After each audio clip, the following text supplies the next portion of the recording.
इस्लामाबाद, पिंडी, गुजरांवाला, गुजरात, सरगोदा, आप इन इलाकों में जाके इस लड़की की तस्वीर दिखाएं ना, वो आपको बताएंगे कि ये हमारे इधर आके फंक्शन करके गई है, शादियां करके गई है, फंक्शन करती है उधर जाके। और मेरे पास इस बात के भी डांस करती है, मेरे पास इस बात के भी प्रूफ है, मैं आपको डांस के साथ इसकी वीडियो भी दे दूंगा। फिर ये लड़कियां सप्लाई भी करती है।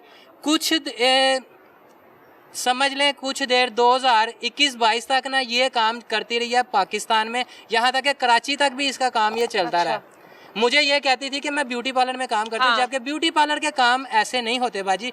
देखें, ब्यूटी पार्लर में अगर किसी ने काम करना है ना, उसके पास इतने ज़्यादा पैसे नहीं आते।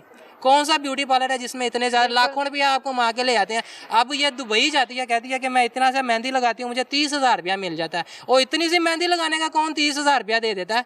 और महीने बाद तू वापस आती है, तेरे पास तेरे अकाउंट में 20-20, 25-25 लाख रुपया होता है, वो तेरे पास कैसे आता है? इसकी सारी गलत कामों के साथ होते हुए दुबई चली गई वो, आपको पता ही नहीं? मुझे नहीं इस बात का पता है, इसकी माँ ने इसको भेजा है 2022 के बाद। था मेरी बीवी की तरह? मुझे नहीं पता, मेरे साथ लड़ाई करके चली हुई, लड़ाई में अपनी माँ के पास जाके बैठी हुई है, और उसके बीच में इसने बड़े मामला ऐसे खराब कर दिए हैं।